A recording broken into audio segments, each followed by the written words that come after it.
골로새서 6장 19절의 말씀까지 봉독하겠습니다. 그러므로 너희가 그리스도 예수를 주로 받았으니 그 안에서 행하되 그 안에 뿌리를 박으며 세움을 받아 교훈을 받은 대로 믿음에 굳게 서서 감사함을 넘치게 하라. 누가 저렇고 헛된 속임수로 너희를 사로잡을까 주의하라. 이것은 사람의 전통과 세상의 초등학문을 따르며 그리스도를 따름이 아니니라. 그 안에는 신성의 모든 충만이 육체로 거하시고 너희도 그 안에서 충만하여졌으니 그는 모든 통치자와 권세의 머리시라. 또 그 안에서 너희가 손으로 하지 아니한 할례를 받았으니 그 육의 몸을 벗는 것이요 그리스도 할례니라. 너희가 세례로 그리스도와 함께 장사되고 또 죽은 자들 가운데서 일으키신 하나님의 역사를 믿음으로 말미암아 그 안에서 함께 일으키심을 받았느니라. 또 범죄와 육체와 무할례로 죽었던 너희를 하나님이 그와 함께 살리시고 우리 모든 죄를 사하시고 우리를 거스르고 불리하게 하는 법조문으로 쓴 정서를 지우시고 제하여 버렸습니다. 십자가에 못 박으시고 통치자들과 권세들을 무력화하여 드러내어 구경거리로 삼으시고 십자가로 그들을 이기셨느니라. 그러므로 먹고 마시는 것과 절기나 초하루나 안식일을 이유로 누구든지 너희를 비판하지 못하게 하라. 이것들은 장래일의 그림자이나 몸은 그리스도의 것이니라. 아무도 꾸며낸 겸손과 전사 숭배를 이유로 너희를 정죄하지 못하게 하라. 그가 그 본 것에 의지하여 그 육신의 생각을 따라 헛되이 과장하고 머리를 붙들지 아니하는지라. 온 몸이 머리로 말미암아 마디와 힘줄과 공급함을 받고 연합하여 하나님이 자라게 함으로 자라느니라. 아멘. 지금 여기에서 골로새서에서 말씀하시는 그리스도에 대한 말씀들이, 그리스도를 증언하는 말씀들이 1장에서는 아들에 집중됐죠. 여기는 그리스도 자신을 그래도 그대로 집중을 해서 말씀해 주고 있습니다. 1장 24절 이하에도 그리스도를 말씀하고 있고 2장 1절로 5절에도 그리스도를 말씀하고 있습니다. 왜 그리스도에 집중하느냐? 그게 중요해요. 그가 이루신 구원의 능력을 힘입지 않으면 우리가 구원에 이르지 못해요. 그가 이루신 구원을 받게 하기 위해서 그리스도에 집중하는 거예요. 성도들이 그 말씀이 살아서 여러분의 심령 가운데 딱 들어가 있으면 그를 붙잡고 여러분도 구원의 길을 걸어가겠죠? 그것을 계속해서 주고 있는 거예요. 성경이 증언하는 이유는 중요하기 때문입니다. 중요한 것은 반복해서 얘기하는 거예요. 예수님도 말씀하실 때 진실로 2번 반복하는 것들은 중요한 것입니다. 반복하는 것들은 중요해요. 그리스도에 대해서 계속 이야기합니다. 그리스도를 통해서만 아버지의 사랑의 나라로 우리를 들어가게 하겠다. 흑암의 권세에서 우리를 벗어나게 하셨다고 말씀하시잖아요. 오로지 구원은 그리스도 예수님, 우리 주님으로 이루어지고 예수 그리스도로 시작되지 않은 신앙들은 다 실패하고 맙니다. 내가 열심히 신앙생활했던 것들이 예수 그리스도에 연결되지 않으면 그 신앙이 완전하게 성장하지 못합니다. 그래서 그리스도를 모르면 구원을 모르고 구원을 받기 어렵죠. 그래서 먼저 골로새서 1장 26절, 27절 말씀이 이제 우리가 읽지 않은 말씀 중에 중요한 성경 구절입니다. 이 비밀은 만세와 만대로부터 감추었던 것인데 이제는 그의 성도들에게 나타났고 하나님이 그들로 하여금 이 비밀의 영광이 그리스도 이방인 가운데 얼마나 풍성한지를 알게 하려 하심이라. 이 비밀은 너희 안에 계신 그리스도시니 곧 영광의 소망이시니라. 이렇게 말씀하셨습니다. 비밀이 나타났다고 얘기합니다. 여러분 구약시대에 다 비밀이었죠. 그리스도는 숨겨져 있었습니다. 비밀. 너희가 너에게 부르짖으라. 내가 크고 분밀한 것들을 너에게 알려주겠다. 그 크고 비밀한 것이 그리스도 십자가 부활입니다. 근데 그 큰 것을 우리가 알지 못하고 있는 거예요.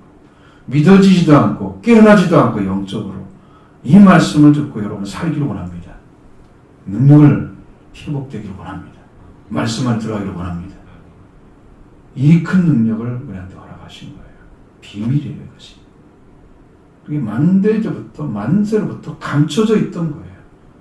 단 한 번도 나타난 적이 없어요. 그래서 비밀인 거죠. 이것이 성도들에게 나타났습니다. 골로새 성도들에게. 그 비밀의 영광이 지금 숨겨졌던 그 영광이 이방인들에 얼마나 풍성하게 내려왔는지를 설명해주고 그들에게 증언해주기 위해서 지금 그 이야기를 하고 있는 것입니다. 그런데 그분이 누구냐? 너희 안에 계신 그리스도다. 이렇게 설명했습니다. 그가 영광의 소망이시다. 그가.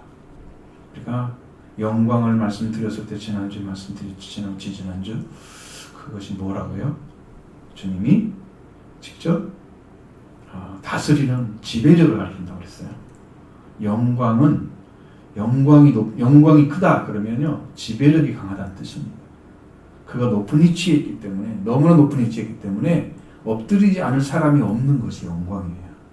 근데 여러분도 하나님 나라에 들어가서 그 영광의 소망을 가지고 들어가서 그 위에 높은 자리에 서는 거예요. 순응하지 다른 사람들 다. 천국에 가면 놀랄 사람이 많을 거예요. 왜 저 사람이 천국에 와 있지?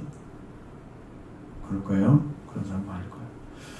저 사람이 왜 저 위치에 있지? 어쩌고. 우리가 보기에는 별것도 없었는데, 근데 하나님의 선택하여서 키워가지고 그 영광을 찾은 사람이 있어요. 그러니까 여러분도 그렇게 되기를 원합니다. 여러분 선택하여서 잘하게 하기를 원합니다. 영광의 소망으로 세워지기를 원합니다. 이것이 그리스도를 교회가 받아야 하는 이유입니다. 이 비밀이기 때문에 이 장에 들어가서는 바울이 세운 교회가 아니기 때문에 골로새와 라우디아에 있는 자들 향해 주시는 말씀, 그리스도가 주시는 은혜를 인해서 알게 된 것이죠. 그 교회에 대해서.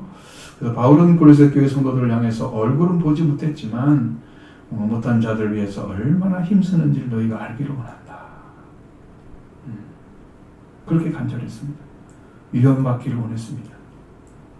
사랑 안에서 연합되고 이렇게 완전한 확신 가운데서 통찰력의 모든 부요함이 넘치도록 하나님의 비밀인 그리스도를 꼭 깨닫게 되기를 원했습니다. 여러분, 성경이 말하고 있는 것들은 다 직정해서 예수님 말씀하신 것처럼 성경은 나에 대충하는 거다. 그 나가 바로 그리스도이시고 아들. 이 두 가지를 말씀하셨죠? 거기에 집중되어 있습니다. 그 외의 것들은 더 많은 영적인 위치를 찾은 십자가를 진 자들이 허락한 거죠. 그 안에는 그리스도 안에는 보아와 지식의 모든 지식의 보아가 서져 있다. 지혜와 지식의. 여러분 이건 나타나지 않는 것입니다. 하나님께서 구원을 완성해 주시는 과정들을 알려주는 자들이 있었어요. 구약에는 선지자들이었고 신약에서는 사도들이었어요. 그들에게 허락해 주신 말씀들이 그 지혜와 지식의 보아들이에요. 이미 계시되어 있어요. 그럼 여러분도 알 수 있도록 성경이 이미 나와 있어. 그럼 내가 왜 이해가 안 되고 안 믿어지냐? 한 가지가 있습니다. 그를 믿어서, 그리스도를 믿어서 여러분 안에 확신이 되어지면 그게 믿어지고, 그를 믿는데 확신이 안 된다 그러면 안 믿어져요. 그분이 하나님이 보낸 자인 것을 내가 인정하고 받아들였을 때 그분이 믿어지면 여러분의 믿음의 주가 되시고, 그분이 안 믿어지면 믿음의 주가 안 된 거예요. 지금 믿어지면 여러분은 믿음의 확신 가운데 들어가게 되는 거예요. 이걸 찾아서 지금 우리가 가고 있는 것입니다. 신앙의 과정. 그러니까 이미 다 준 거예요. 허락해 주신 거예요, 이미. 근데 그것이 내 안에서 역사하지 않고 있다는 것은 내 영이 주를 바라보고 있지 않다고 하는, 영이 잠자고 있는, 신앙이 살아있지 않은, 주를 바라보지 않는 신앙. 믿기는 믿는데 주를 바라보지 않는, 부정하지도 않으면서 믿지도 않는, 그렇죠? 그런 신앙이기 때문에 여기서 살아서 역사하지 않는 거예요. 살아 역사 그분을 믿고 바라보고 늘 기억하고 기도하면 여러분 영 안에 살아있는 주님이 여러분 안에서 역사합니다. 그러면 여러분 날로 새로부터다. 영적인 회복이 그런 믿음으로 성장하기를 원합니다. 자, 그렇습니다. 우리가 지금 세워져 가고 있는 거예요. 여러분들도 이제 이런 지혜와 지식의 보화가 모든 것이 감춰져 있는데 이게 가장 중요한 것은 보화는 계시를 주는 거예요. 그러니까 사도들도 계시를 받았죠. 선지자들도 계시를 받았죠. 하나님의 말씀이 이마에 왔잖아요. 자기가 안 게 아니죠. 스스로 기도를 많이 때 줬다 그렇게 말씀하지 않죠. 하나님께서 필요해서 주신 거예요. 물론 그는 그 전부터 이 훈련을 통해서 말씀을 받는 자리까지 성장을 시켜놨죠.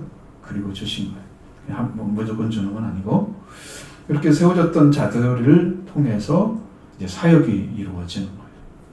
이 가장 높은 사역은요, 제자를 낳는 사역입니다. 여러분의 말씀을 듣고 제자가 되었다. 나도 주님을 따라야겠다. 이러면 가장 중요한 일이 교회 안에 지금 이루어지고 있는 거예요. 그 말씀으로 나를 불렀어. 내가 부름 받았어. 이게 확신이 여러분이 오면 여러분이 이미 주님이 그 사역을 하고 있는 거예요. 교회 안에서. 자, 바울이 골로새 교회 성도들을 바라보는 관점은 매우 명료합니다. 2장 2절, 4절로 5절의 말씀에서 하고 있는 이야기죠. 내가 이것을 말하면 아무도 교묘한 말로 너희를 속이지 못하게 하려 함이니. 그랬습니다. 왜냐하면 이 사람들이 그 말의 그 언변이 너무 좋아서 그 말이 옳은 것 같아라고 생각하는 순간에 여러분 넘어지는 거잖아요. 지는 거죠. 그 말에 속아 넘어가는 거예요. 교묘한 말이에요. 인간의 말에 서 있지 않고 하나님 말씀에 서 있으면 이게 분간이 되는데 이 말씀에 믿음이 없는 사람들은 분간이 안 되는 거예요. 그래서 크리스찬들이 이단에 많이 넘어가요. 응? 말씀에 서 있지 않으니까 몰라서 들으면 그게 맞는 것 같아. 응? 그 교회에서는 한 번도 이야기해 주는 얘기가 아니야. 새로운 것이 있는 것 같아. 거기에는. 그러니까 이단이 말하는 것은 교회에서 가르치는 가르침이 아니거든요. 그러니까 사람 새로운 거 뭐가 있는가 봐. 내가 찾고 있는 그것인지 몰라. 이런 게 있는 거죠. 교묘한 말로 딱 넘어가요. 응? 속이지 못하게 하라. 왜? 이미 바울을 통해서 주셨던 말씀에 넘어가면 다 이단이에요. 사입이에요. 이미 성경에 기록된 이것을 넘어가면 다 사입이에요. 그걸 이상한 방식으로 가르치는 것도 다 이단이에요. 올바르게 성경대로 가르쳐야 돼요. 그래서 바울은 이제 그들을 만나보지 못했죠. 골로새 그렇게 내가 떠나 있으나 너희와 함께 있으나 내가 너희가 질서 있게 행한다는 걸 알았고 그리고 그리스도를 믿는 너희 믿음이 굳건한 것을 기쁘게 봤다라고 얘기합니다. 그러니까 그들이 지금 믿고 생활하는 방식을 질서를 찾은 것을 봤어요. 예전에 자기 방법대로 마음대로 살았던 그러니까 자유방종했던 사람들의 삶이 질서가 찾아진 거예요. 예수를 믿고 나서. 그리스도. 그리고 그리스도를 믿는 믿음이 아주 굳건하게 서 있다는 것도 봤어요. 그걸 에바브라를 통해서 봤죠. 들었죠. 그러니까 그렇게 예쁘게 보고 있다. 그래서 이제 바울이 이야기를 연결시켜서 6절, 7절의 말씀으로 들어가는 거예요. 너희들이 이런 자리에 있는 걸 내가 알고 있다. 그러면 너희가 이제 그리스도 예수를 주님으로 받아들였으니 어떤 신앙생활을 해야 되는가에 대한 이야기를 이제 하기 시작하는 거죠. 그래서 그리스도 십자가 몸에 대한 이야기를 세 가지를 말씀하고 있습니다. 자, 6절 7절의 말씀 보십니다. 그러므로 너희가 그리스도 예수를 주로 받았으니 그 안에서 행하되 그 안에 뿌리를 박으며 세움을 받아 교훈을 받은 대로 믿음에 굳게 서서 감사함을 넘치게 하라. 아멘. 이게 하나죠. 하나. 나누면 또 여러 가지 되지만 이거 하나잖아요. 그 안에 이제 이 보면은 주님은 그리스도 예수를 너희가 주로 받았다. 여러분 예수 그리스도를 인정하는 사람은 어떤 사람이냐 그러면 창조를 인정하는 거예요. 하나님이 창조했다는 거죠. 두 번째는 재창조를 인정하는 거예요. 여러분은 죄 가운데 죽었기 때문에 재창조가 필요해요. 그래서 성경은 그걸 거듭난다고 얘기합니다. 새로 태어난다는 얘기죠. 두 번 났다는 얘기입니다. 하늘에서, 땅에서 태어나고 하늘에서 태어나는. 그래서 그리스도 예수를 주로 왔다는 것은 이 창조 두 가지를 다 인정하는 사람인 거죠. 받아들인 거예요. 그 주인은 자신의 소유권을 가진 분이 주인입니다. 나를 창조했으니까 나의 주인이죠. 재창조했으니까 나의 주인이시죠. 그러니까 소유권을 가지고 있어요. 권리가 있어요. 주인이기 때문에 주인으로 행사할 수 있는 그 권세가 그에게 있는 거예요. 그가 우리의 주인이신 것이 분명하지만 우리 그의 소유권에 그 주인의 소유권을 인정하지 않고 불신의 삶을 살았을 때 모습은 전혀 다른 것이었어요. 그것이 1장 21절, 22절의 말씀 두 가지로 딱 나와 있잖아요. 너희들이 전에는 이렇게 살았고 지금은 이렇게 살고 있다. 응? 이전에는 악한 행실로 멀리 떠나서 원수된 자리에 서 있었다 그랬잖아요. 이 원수된 자리 그리스도를 만나기 전에 성도의 삶이에요. 주로 받은 다음에 삶은 바뀌었죠? 그의 육체의 죽음으로 이제는 그의 그리스도 육체의 죽음으로 그래서 원수됐던 자에게서 화해가 돼서 거룩하고 흠없고 책망할 것이 없는 자로 세우자 하신 그 은혜가 너에게 임했다. 너희가 이것을 믿음으로 계속 확고하게 믿고 가면 너희에게 그대로 이루어질 거다 라고 얘기를 해주는 거예요. 골로새 교회는요 완성이 된 것 같으면서 미완성 교회예요.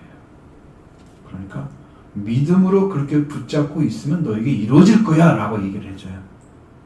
이루어졌어 라고 얘기한 것도 있지만 이루어지지 않았다는 것도 얘기하는 거예요. 성경은 두 가지를 다 얘기하고 있습니다. 우리 교회 성도들과 비슷한 느낌이 들죠?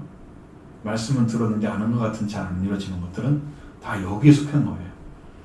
자, 그렇기 때문에 이제는 너희가 그리스도 예수를 주로 받았으니 이렇게 살아라 이렇게 명령하고 있습니다. 먼저 그리스도 예수님을 주로 받은 자는 그 안에서 행하라 하고 말씀하셨습니다. 주님 밖에서 행하는 것은 은혜와 상관이 없는 삶이죠. 육신의 삶을 추구하고 은혜를 받고도 노예로 살아간 사람이 있습니다. 여러분 동일하게 그 예를 들자면 이스마엘과 이삭입니다. 왜 그 집에서 쫓겨났을까요? 아브라함에게 태어났고 하나님께서 이스마엘에게도 약속을 주셨습니다. 내가 큰 나라를 만들겠다고. 그러니까 동일한 은혜처럼 보이죠. 사람들 눈에는. 근데 이스마엘은 종으로 살고 노예로 살고 이삭은 주인으로 살았습니다. 똑같은 은혜를 받고도 주인으로 사는 사람이 있고 노예로 사는 사람이 있다는 거예요. 있다는 것이죠. 그러니까 예수를 믿으면서도 예수님께 주인인 예수님께 자기를 드리지 않고 세상에 종된 삶을 그대로 살아가고 있는 사람. 예수를 믿으면서. 두 가지 삶을 살고 있어요. 하나는 주인처럼 정말 주인이 목적에 알맞게 살아주면 주인의 종이 이제 우리를 완전하게 해방시키고 자녀로 회복시켜 주시고 그들이 영광 가운데 들어가게 하십니다. 우리는 그 길을 걸으라고 부르신 거예요. 그래서 주 밖에 살면 안 됩니다. 주 안에서 행하되 그 안에서 뿌리를 박으며 그 안에 뿌리를 박으며 이렇게 아니고 그 안에 뿌리가 박혀 있으며 수동태 완료형입니다.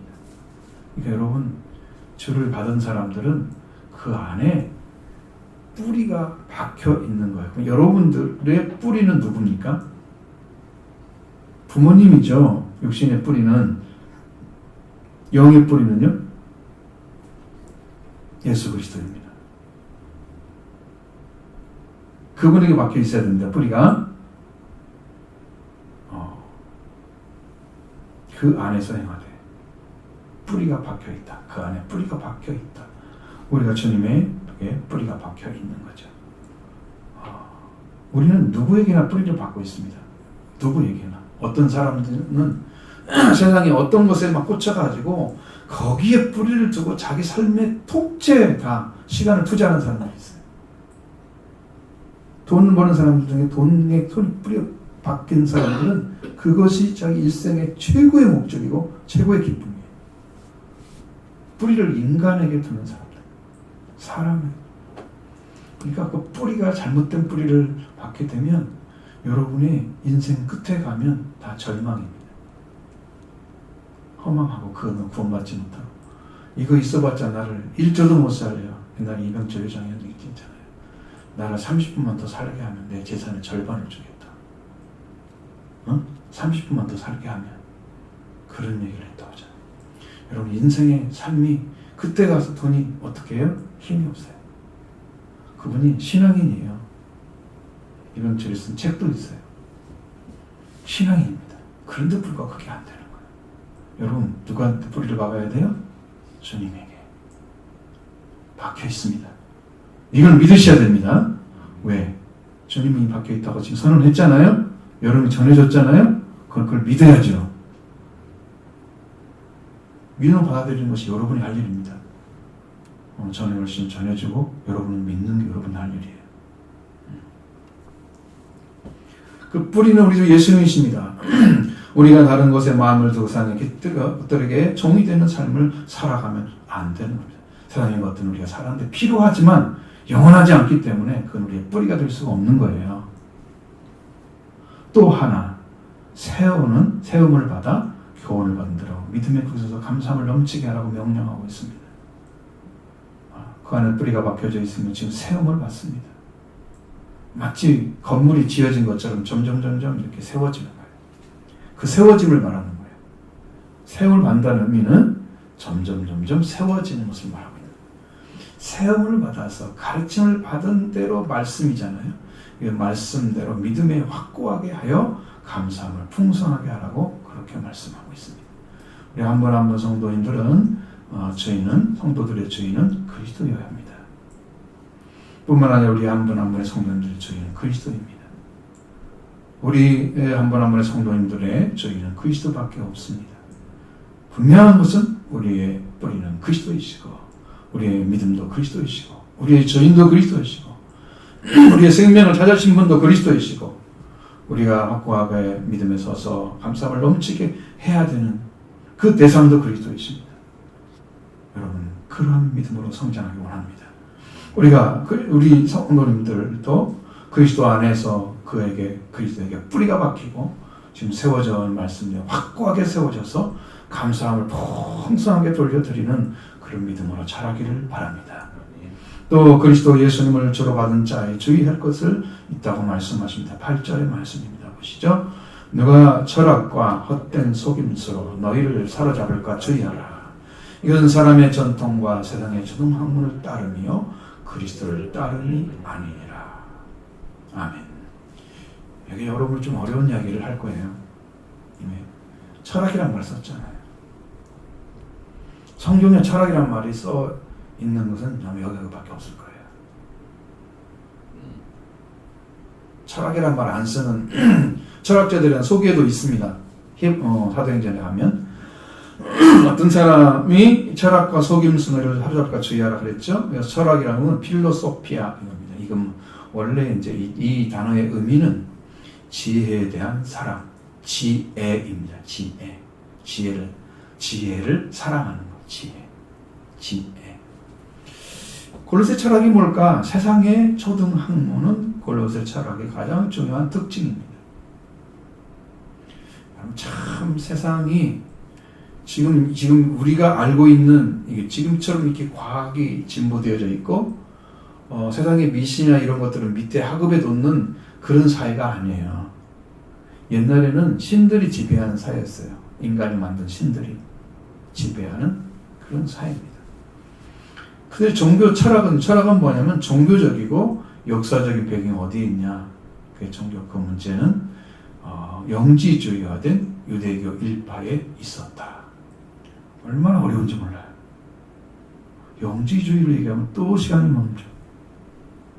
무슨 말을 못해요.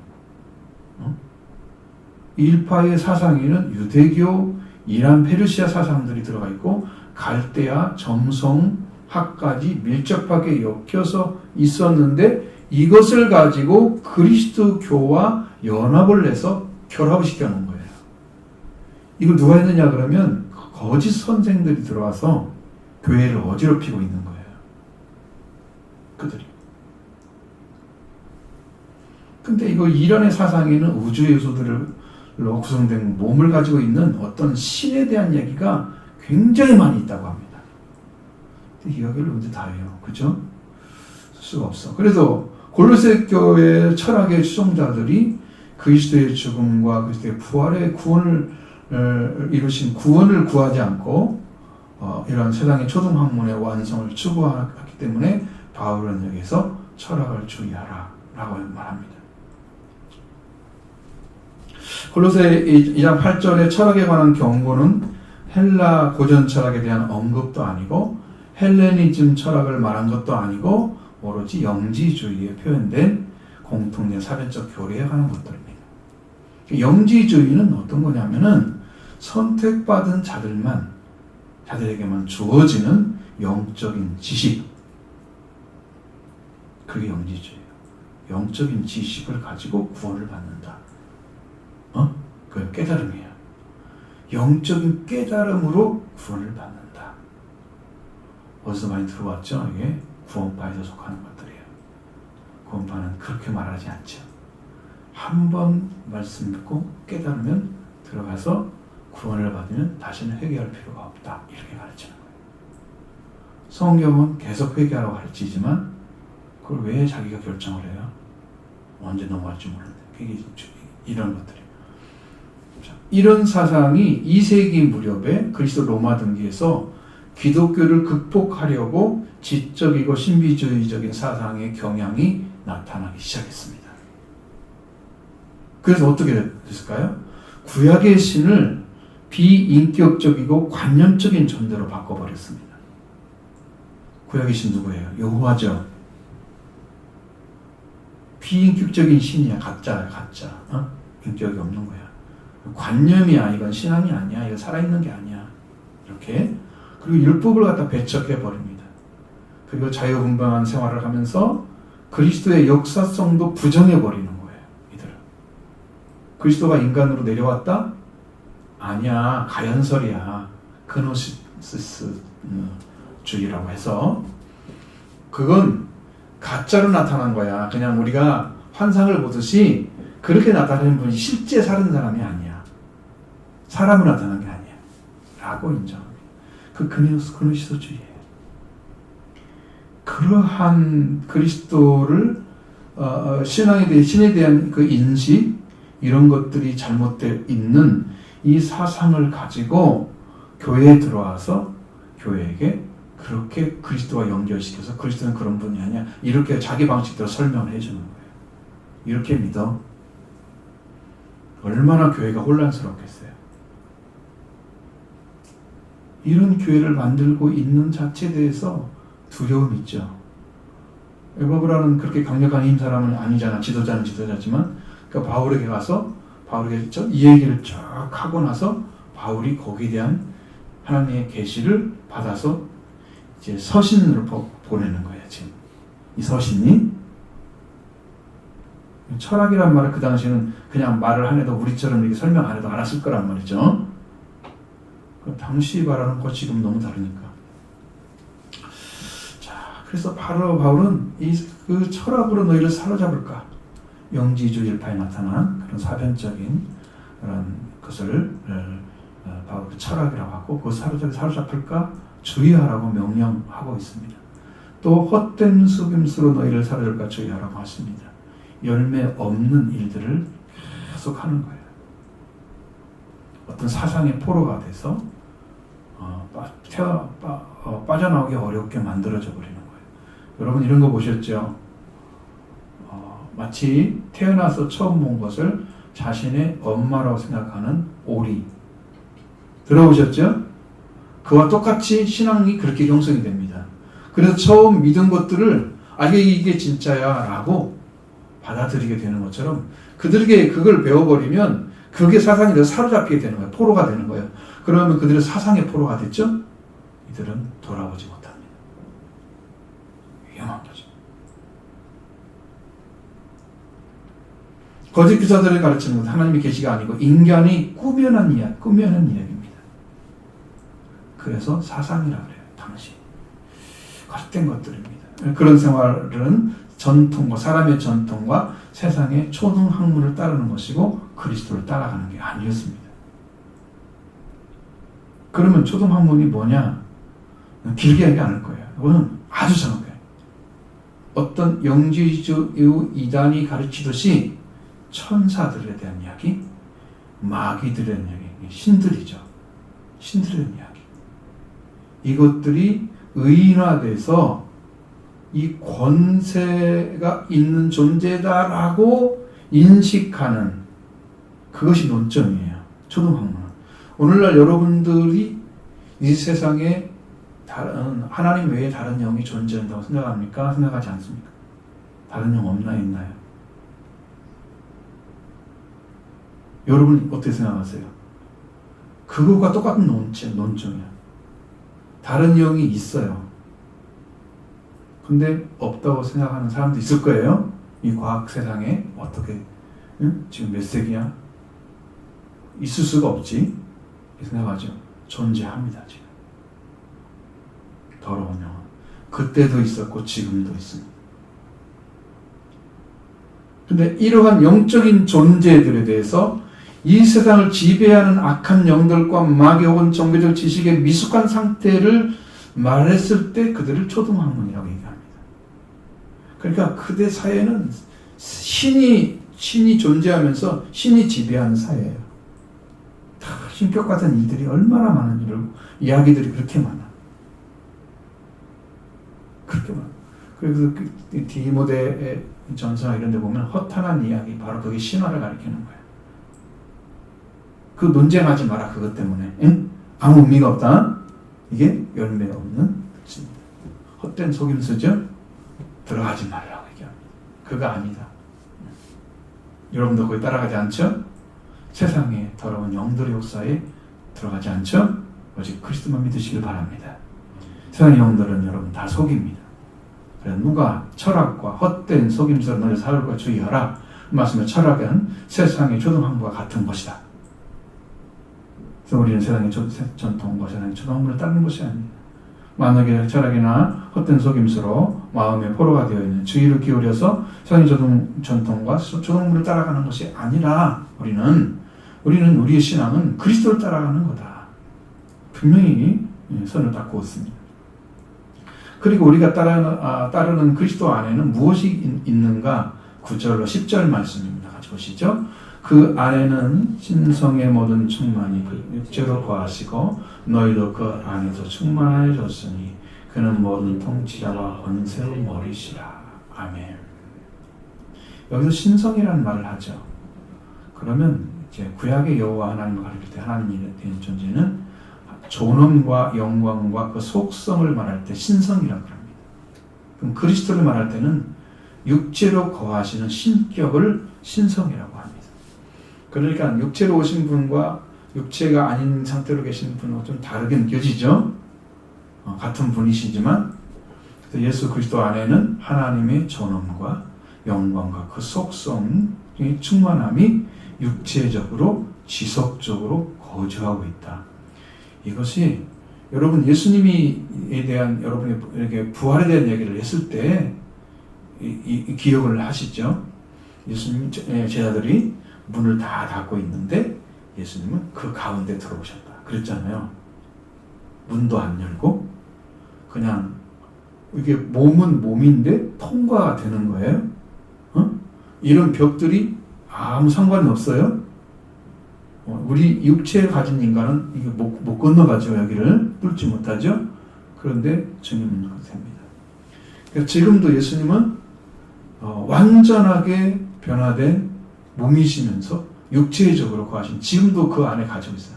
그러니까 예수님이 나타나실 때는 예전에 지상에 계시고 부활되셨던 그 모습 그대로 우리에게 나타날 수 있어요. 제가 꿈에 봤을 때도 그분이 그렇게 생기셨어요. 머리도 하얗고 빛나는 얼굴을 하늘로 가진 그 모습이었거든요. 예수님이 지금 그 모습을 가지고 있는 거예요. 육체적으로 거하시는 거예요. 지금도 계시는 거예요. 근데 그 안에 뭐가 계시? 하나님의 영광과 그 충만함이 그대로 존재하는 거예요. 그분이 하나님이신 거죠. 육체가 되신 하나님이십니다. 그 안에 있으면 그의 충만함을 함께 받게 됩니다. 그는 모든 통치자와 권세의 머리라고 말씀하셨습니다. 통치자와 권세의 머리란 초자연적인 하늘의 존재들과 권능들의 머리가 되신다. 그러니까 하늘에서도 왕이시고 땅에서도 왕이시고 땅 아래에서도 왕이시고 그리스도는 만왕의 왕이시고 만주의 주가 되신다. 이렇게 말씀해 줍니다. 그러니까 얼마나 크신 분인가. 하나님과 같은 동격이에요. 그런데 이 땅에 나타났기 때문에 다르게 말을 하는 거예요, 지금. 응? 그렇잖아요. 할 말이 없죠. 근데 그분이 오시지 않으면 속죄가 이루지 않기 때문에 구원이 없습니다, 우리에게. 율법이 완성이 안 됐기 때문에 우리는 율법의 정죄를 받아야 됩니다. 그러니까 그분이 오셔야만 되기 때문에. 그것은 당연한 거예요. 그 다음에 할례와 세례에 대해서 말씀해 주고 있습니다. 11절, 12절 말씀 보십니다. 또 그 안에서 너희가 손으로 하지 아니한 할례를 받았으니 곧 육의 몸을 벗는 것이요 그리스도 할례니라. 너희가 세례로 그리스도와 함께 장사되고 또 죽은 자들 가운데 그를 일으키신 하나님의 역사를 믿음으로 말미암아 그 안에서 함께 일으키심을 받았느니라. 아멘. 이건 이루어진 것을 말합니다. 또 그 안에서 내가 손으로 하지 않은 할례가 있다고 그랬죠. 육적의 몸을 벗는 거다. 육체의 몸을 벗는 거다. 그랬습니다. 그것이 그리스도 할례라. 여러분 그렇게 손으로 행한 할례를 빌립보 3장 2절에 하반절에는 이렇게 말씀하고 있습니다. 몸을 상해하는 일. 그걸 손으로 하는 할례예요. 그런데 우리는 손으로 하지 아니한 할례를 받았다고 얘기합니다. 여기 육체의 몸을 벗는 할례는 우리들이 손으로 한 할례가 아닌 마음의 할례를 말합니다. 로마서 2장 29절에 할례는 마음에 할지니. 마음에 해야죠? 할례는 마음에 해야 됩니다. 에레미야 4장 4절에 이렇게 할례에 대해서 말씀하고 있습니다. 에레미야 4장 4절 상반절에 너희는 스스로 할례를 행하여 너희의 마음 가죽을 베고 나 여호와께 속하라. 너희 마음의 가죽을 베라고 했습니다. 너희 마음에 할례 받지 않는 것들을 다 제거해라. 그럼 할례 받은 건 뭐예요? 양피를 벤 거잖아, 남자. 그죠? 그럼 할례 받은 건 아주 부분이잖아요. 일부분이잖아요. 그 나머지는요. 다 할례 받지 않은 거죠. 그것이 마음 가죽이라고 얘기합니다. 여기서 가죽이란 말은 씌워져 있는 거예요. 할례 받지 않는 것 외에 다 씌워져 있는 것을 다 할례를 시켜라. 다 벗어버려라. 벗겨버려라. 그래서 마음의 할례. 신약에서는 마음의 할례. 육체의 몸을 벗는 것이다. 이것이 그리스도의 할례다. 그럼 예수 그리스도가 나의 주인이면요. 여러분이 살았던 삶은 옛삶은 다 벗어지고 새 삶으로 딱 들어가요. 지금 옛날 삶은 이게 벗기 전의 삶이에요.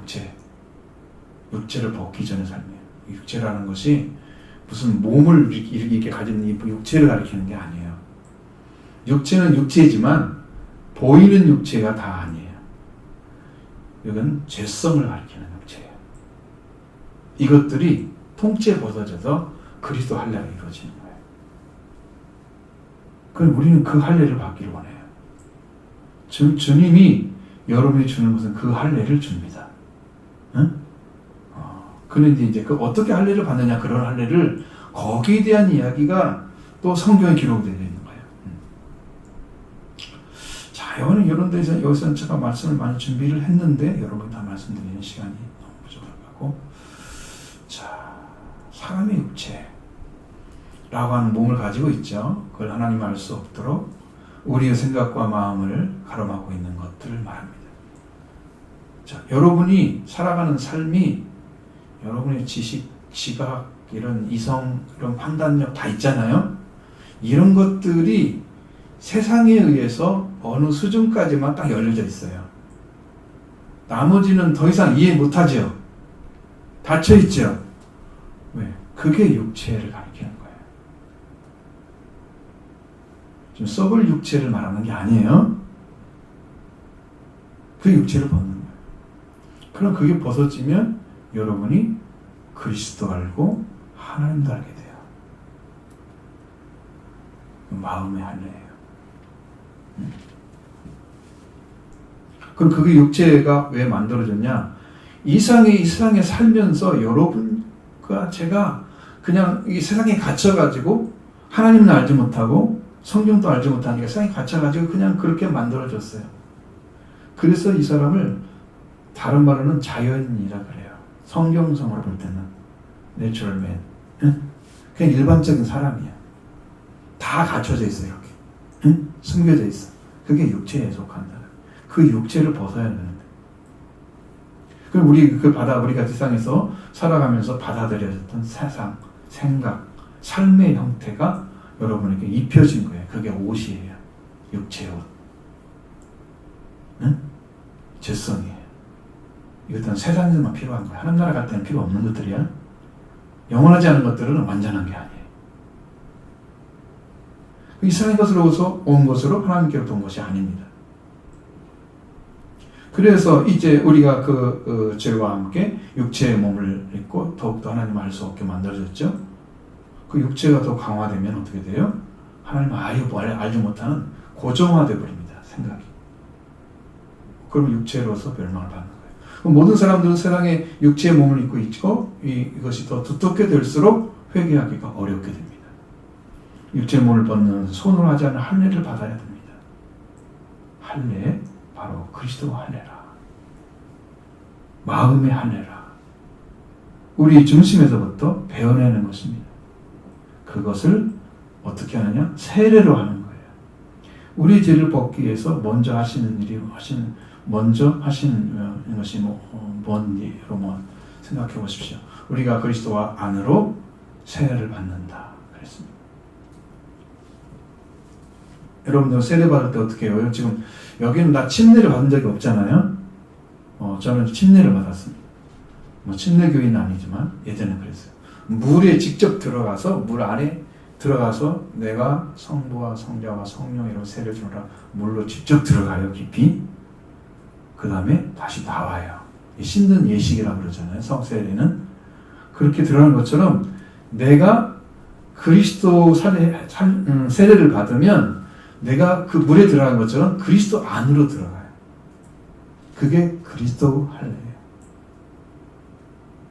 무슨 말인지 알겠죠? 들어가는 거예요. 그렇게 해서 어떻게 돼요? 물 안에 들어가서 예수님의 죽으심과 합해서 세례가 이루어지는 거예요. 그러면 나의 죽어야 할 죽음이 그리스도의 죽음으로 대체되고 그리스도와 함께 매장되는 거예요.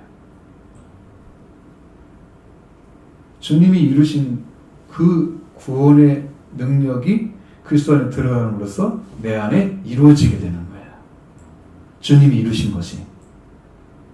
그러면 죽으심도 우리가 죽어야 되는데 대신 죽었으니까 우리는 죽음을 이긴 거죠.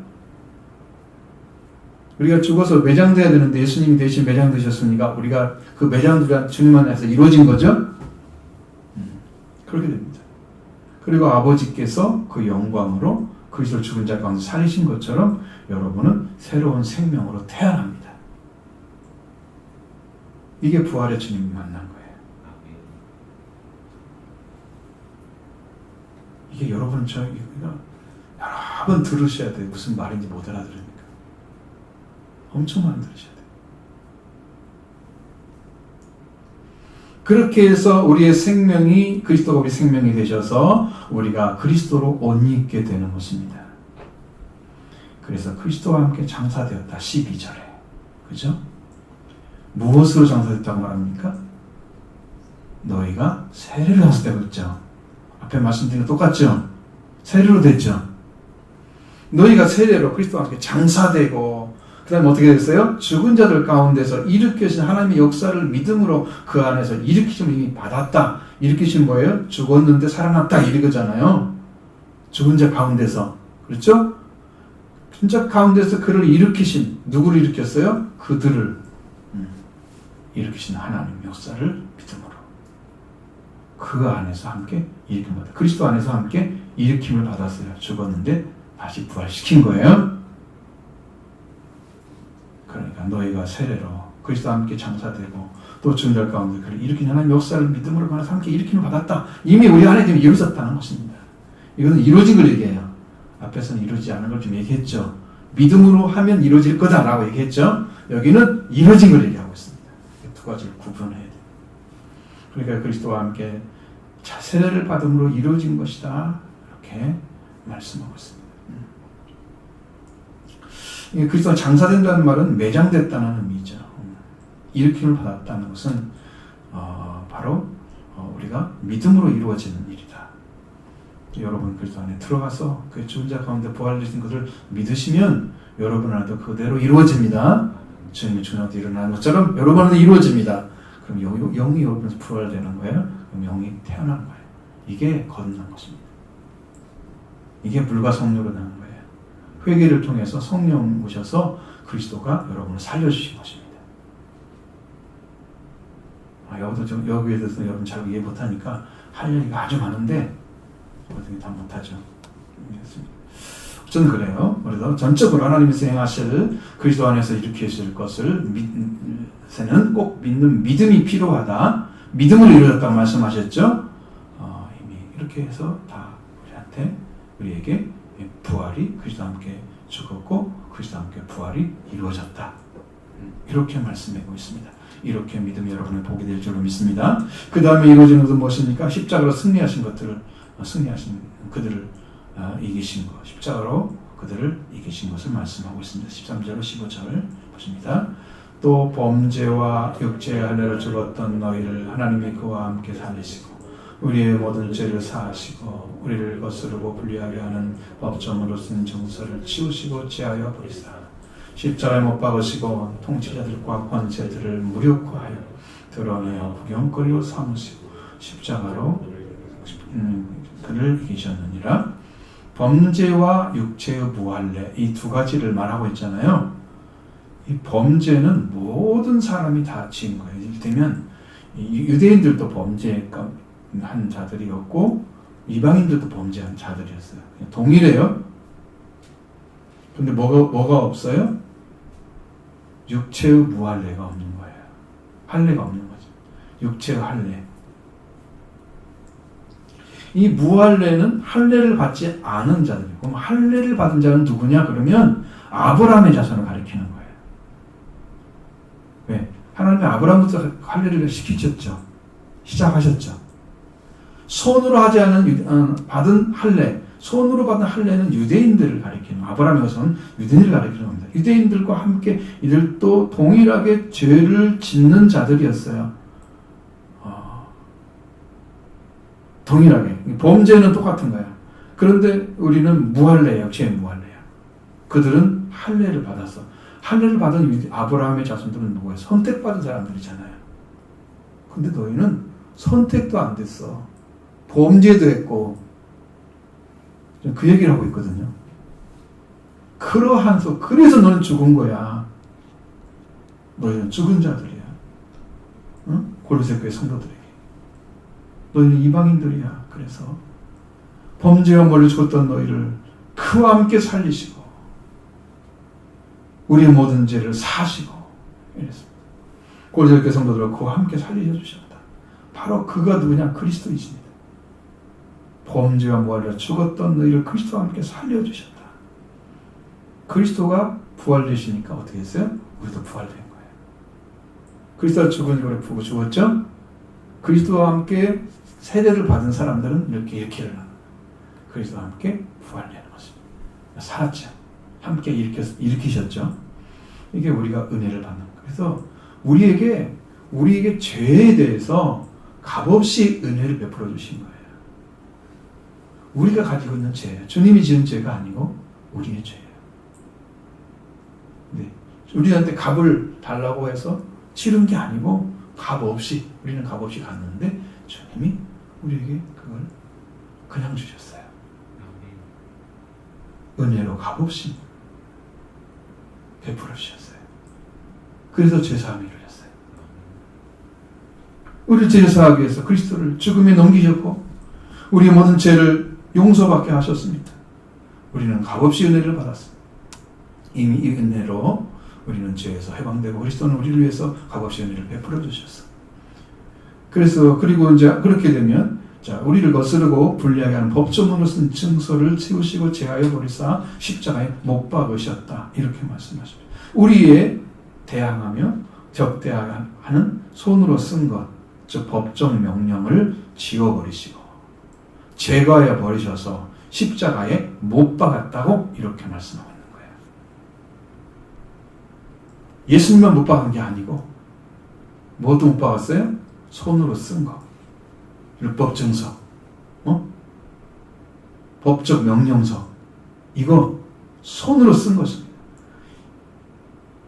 손으로 쓴 법적 명령이 더 이상 우리를 대항하거나 대적하지 못하도록 지워버리시고 제거하여 버리셔서 십자가에 못 박아 고정시켜 버렸습니다. 우리를 공격할 수 있을까요? 못합니다. 율법은. 여러분이 십자가에 못 박인 예수 그리스도를 믿는 사람에게는 더 이상 여러분의 힘을 대적하거나 대항하지 못합니다. 무력화시켰어요. 그리스도가 승리하셨습니다. 이제 우리가 십자가에 못 박은 그리스도를 믿으면 우리의 대항하며 대적하는 손으로 쓴 법적 명령을 지워버리시고 제거해 버리셔서 십자가에 못 박아서 고정되게 하셨으니 이는 더 이상 그 역할을 할 수 없도록 만들어 버리신 거예요.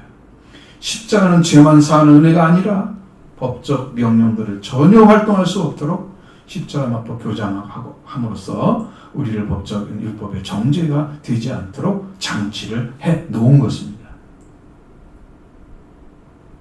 그러니까 더 이상 여러분 율법 저 여러분을 공격하지 못합니다. 사실은요, 여러분 율법을 알면요 치가 떨려요. 성경의 율법은 죄를 깨닫는 거다 그러는데요, 그 정도가 아니에요. 제가 아는 율법은 그런 것이 아니었어요. 그러니까 왜 율법을 자꾸 폐하셨다, 무력화시켰다, 십자가에 못 박았다 이런 얘기를 계속 하는 이유가 뭔지를 아셔야 돼요. 그것이 있으면 여러분 한 사람도 구원받지 못합니다. 한 사람도 예외가 없습니다. 그리스도 외에는 구원이 안 돼요.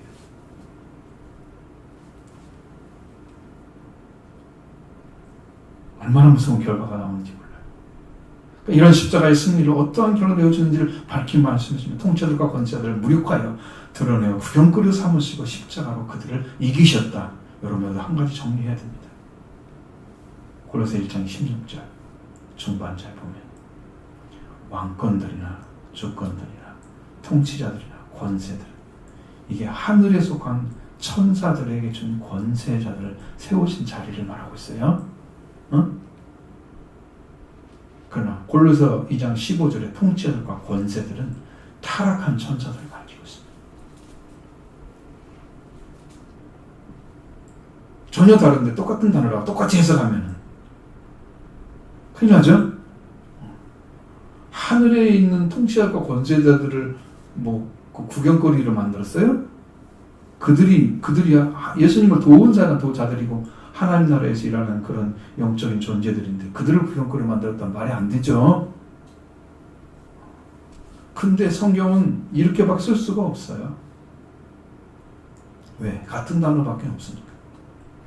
그리고 분명히 15절에 통치자 권세자들은 초전적인 하늘의 존재들입니다. 권능들로 타락한 천사들을 가리킵니다. 이게 심판의 대상입니다. 뱀, 옛뱀, 사탄입니다. 그리스도를 대적하는 안 되는 더러운 영들입니다. 악한 영들입니다. 두렵게 하는 영들입니다. 이러한 존재들. 그래서요, 지금도 더러운 영들이 역사하고 있어요. 악한 영들이 역사하고 있어요. 살아있어요.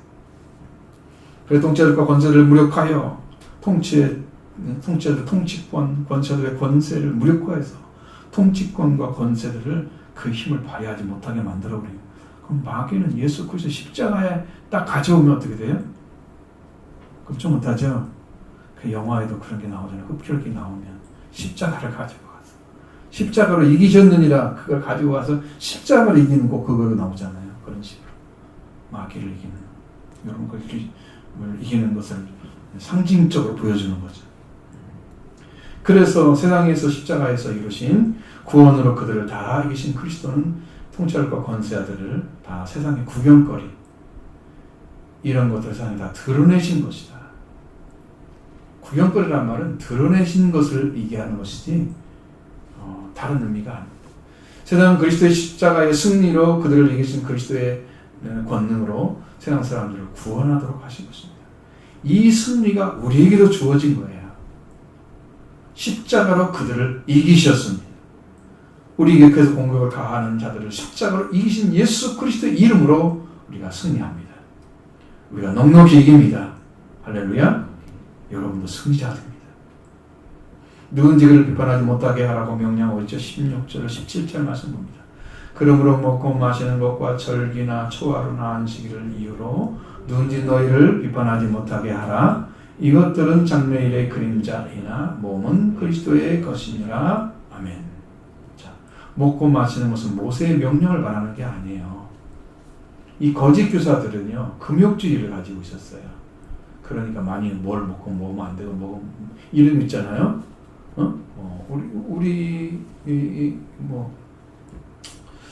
우리 개신교에서는 술을 금하고 있죠. 담배도 그렇게 좋아하지 않죠. 다 금하는 거잖아요. 성경에 나와 있기도 하고, 담배는 그 당시에는 없었으니까 그렇게 까지는 생각을 안 했지만, 그렇지 않으면 기록해 놨을 거예요. 그때 당시에는 그런 것이 없었으니까. 자, 그래서 거짓 교사들의 금욕주의를 가리키고 먹고 마시는 거. 왜 너는 이것 마셔? 너는 왜 이것 안 마셔? 그거 그걸 정죄 못하게 하라. 절기나 초하루나 안식일은 유대인들의 성의를 가리키고 있습니다. 그들은 하나님께 헌신하는 날이었어요. 그 절기들이. 그래서 모세를 통해 주신 율법에 대한 순종을 보여주는 선택된 백성들이 드러내는 방법이었습니다. 이 절기나 초하루나 안식일을 그리스도께서 완성하셨기 때문에 그리스도인에게는 그리스도를 통해서 누리는 영적인 은혜로 들어가는 것이지 이것이 지켜야 할 법이 아닌 거예요.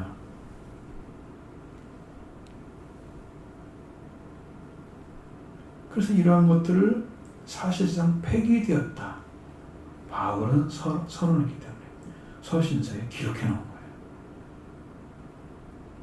이것을 지키지 않는다고 판단하는 사람들은 아무도 없게 만들어요. 이 거짓 교사들은 그걸 판단한다. 판단하지 못하게 하라. 그것들은 장래의 그림자이나 몸은 그리스도의 것이었다. 여러분, 몸이 없으면 그림자가 나올 수가 없죠. 그러니까 장래일의 그림자가 이미 거기에 어떻게 했어요? 그림자가 그려져 있었어요? 그림자가 나타나 있었어요? 그러면 그걸 잃어버리면 뭐가 나타나요? 몸이 나타나죠. 그리스도께서 이루신 것은 몸이 되신 거예요. 그것이 실체가 된 거란 말이에요. 그전에는 그림자로 나타냈었어요. 그 안에 그려져 있었어. 구약에는 이루시고 난 다음에는 몸으로 나타나. 그 몸은 누구 거라고요? 그리스도의 것인 거예요. 그리스도가 이루셨기 때문에 이렇게 됐어요. 그래서 이제 이 그리스도는 실체를 가지고 있기 때문에 그런 거 가지고 이제 판단받지 못하게 하라고 말씀하시고 또 정죄하지 못하게 하라고 18절 19절에 말씀하고 있습니다. 너희는 꿈에는 겸손과 천사 숭배를 이유로 너희를 정죄하지 못하게 하라. 그가 그 본 것에 의지하여 그 육신의 생각을 따라 헛되이 과장하고 머리를 붙들지 아니하는지라. 온몸이 머리로 말미암아 마디와 힘줄과 공급함을 받고 연합하여 하나님이 자라게 하심으로 자라느니라. 아멘. 여기 이제 꾸며낸 겸손은 위선적인 겸손을 말합니다. 아주 예의가 괜찮은 사람처럼, 아주 예인 사람처럼 그릇된 겸손을 말합니다. 이 천사 숭배는 오늘을 채우는 영적인 존재인 천사를 숭배하는 것입니다. 그걸 알고 있었어요. 거짓 교사들은 헛된 가르침에서 온 것을 가지고 있었던 거예요. 여러분도 성경에 나오잖아요. 어린 아이들까지도 그들의 천사가 있다고 말씀해주고 있죠. 성경에. 여러분한테 지금 천사들이 있을 거예요. 여러분 주위에. 지금 안 보이니까 그렇지. 근데 예전에 제가 여기 앉았을 때는요, 제가 어떤 존재를 닿았는데 보이지 않는 거야. 근데 내가 생각할 때는 천사도 손으로 만지면 만지실 것 같아요. 예수님도 천사들이 와가지고 그 PW 기세만 동산에서 기도할 때에 도왔다고 그랬잖아요. 천사들이 직접 손을 닿는 존재예요. 우리 일도 도와줘요. 악한 영도 때려치고 그런 역사도 하고 실제 존재예요. 그러니까 우주 전체를 돕고 있는 거예요. 천사를 하나님 영으로 부르셔서 지금 하고 있는. 근데 그것들은 심부름을 하고 있는 건데 그것들을 어떻게 해요? 숭배를 하는 거야. 이단이죠. 천사 숭배는 고려대교회에서 거짓 교사가 가르친 이단의 하나입니다. 이 겸손이라는 미명하에 어떻게 해서 천사를 숭배했는가 보세요. 이 겸손이라는 미명하에 하나님과 교통한 일에 인간이 너무 더러운 존재여서 송구한 일이기 때문에 합당치 못한 일이다 라고 그 말을 하고 그렇게 하고 그 천사의 정계의 기도를 기원하고 천사의 예배를 했다고 합니다. 그 당시. 지금도 천사 숭배하는 사람이 있을지 몰라요. 이 사입이죠, 사입. 거짓된 겸손, 위선된 겸손, 생활하는 것처럼 보이는. 하나님께 우리가 나갈 수 없기 때문에 천사를 통해서 이 중개적인 기도를 시키고, 그 다음에 천사는 그런 존재이기 때문에 예배해야 된다. 그렇게 가르쳤단 말이죠. 이것은 하나님의 영광을 탈취하고 그리스도의 소속사를 무효화하는 무서운 모독이고 불신앙입니다. 있을 수가 없는 거예요. 이렇게 위선적인 겸손과 현천사 숭배를 이유로 너희를 정죄하지 못하게 하라. 왜 그런 자들을 정죄하지 말아야 하는지 대해서 18절 하반절과 19절에 자세하게 기록해놨습니다. 그들, 즉 위선적인 겸손과 천사를 예배하는 자들을 그가 본 그것에 의지하여 육신의 생각을 따라 헛되이 과장한다. 이게 무슨 말이냐면 하나님의 말씀을 받은 것도 아니고 성령으로 깨달은 말씀도 아닌데 자신이 본 것, 이게 뭐냐면 환상을 얘기하는 거예요. 자신이 본 것, 눈으로 보았다고 그랬죠. 환영이나 환상이에요. 그걸 본 것을 이야기하면서 육신의 생각을 가지고 와서 대단한 것처럼 이렇게 과장을 하는 거예요. 크게 헛되이 과정을 해요. 그렇게 해서 뭘 하려고? 그 듣는 사람들 지배하려고 하는 거예요. 여러분, 신앙인들이 서로 모여서 대화하면 힘이 되잖아요. 에너지가 되잖아요. 시너지 효과가 있잖아요. 그들이 말하면 거꾸로 천사 숭배하게 만드는 거예요. 성경이 아니잖아요.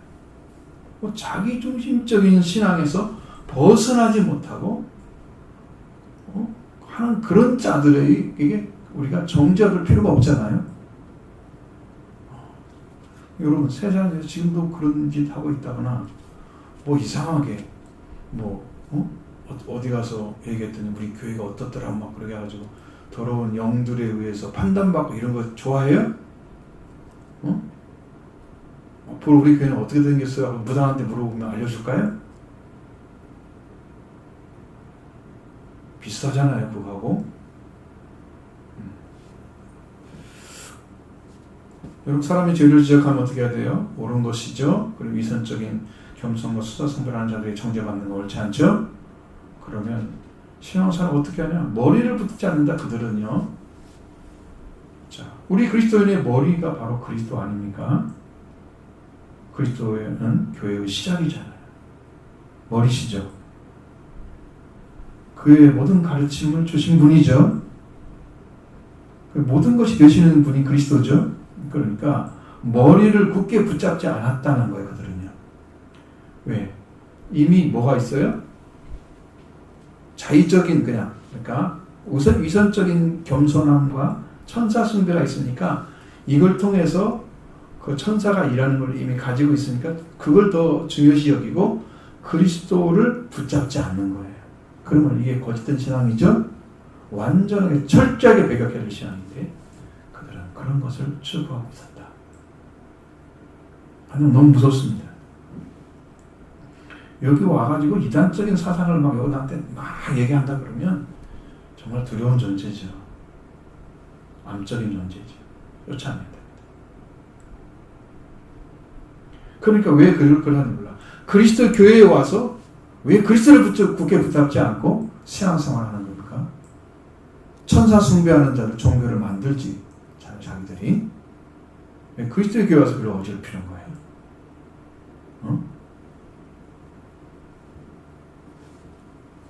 원래요, 머리를 굳게 붙잡으면 머리를 통해서 성장이 돼요.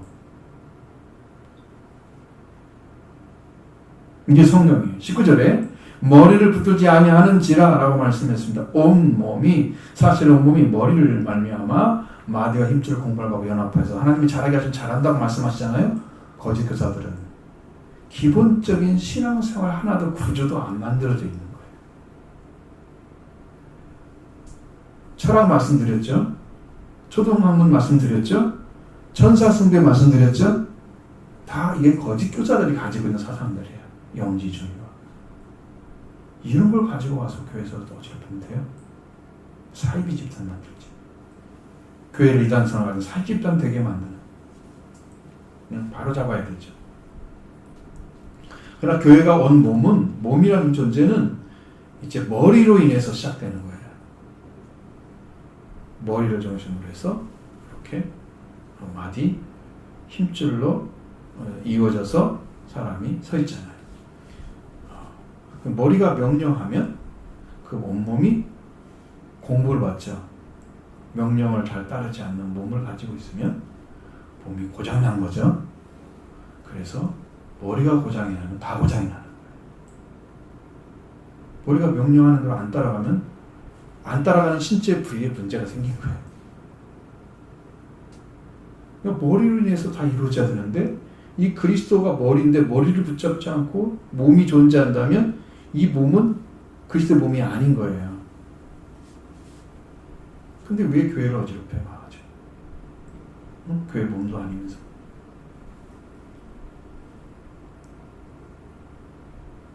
사람이 움직일 수 있도록 명령을 내리면 머리에서 그 명령을 따라서 온몸이 혈류가 공급되잖아요. 심장도 다음지. 머리의 판단과 명령으로 연합이 이루어지면서 하나님이 그걸 잘하게 하시고 그리고 자라나는 거예요.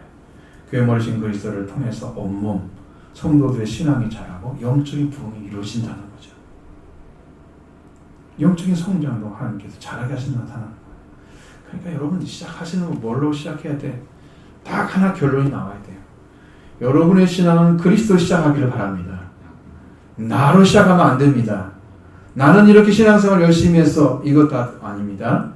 이렇게 했던 것들이 그리스도를 만나기 위한 과정이었다 그러면 괜찮지만 그것들로 인해서 신앙이 잘 세워지고 세워지는 신앙생활이 잘 되고 있는 것처럼 생각하면 안 돼요. 구원이 없어요. 자기는 신앙을 하고 있지 모르지만 구원이 없어요. 그러니까 나의 신앙은 아니다. 주님은 그걸 부정합니다. 나를 믿고 왔느냐 그죠?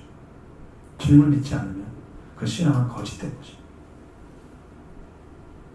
여러분, 근데 여러분의 시간은 교회에서 예배하는 시간과 여러분이 사는 시간 중에 어떤 시간이 많습니까? 사는 시간이 훨씬 많죠? 훨씬 많은 게 아니라 대부분이죠? 그러면 여러분이 살아가는 생활 동안에 그리스도를 붙잡고 있느냐 아니냐가 더 결정적인 거죠. 예배 한 번 드릴 때 아는 거 이게 조그만 건 아니죠? 너무 적죠? 여러분 신앙생활은 말씀으로 힘을 얻고 소망을 얻어서 밖에 나가서 신앙생활을 할 때, 살아갈 때 하는 것이 신앙생활인 거예요. 그래서 성경도 있고 기도도 하고 이런 삶을 꾸준히 살아가야 되는 거예요. 마치 밥을 먹듯이 숨을 쉬듯이. 아셨죠? 이렇게 해서 여러분이 그리스도를 닮은 사람으로 그리스도의 십자가 주는 은혜로 그리스도의 몸으로 자라는 은혜로 이렇게 아름답게 성장하기를 바랍니다.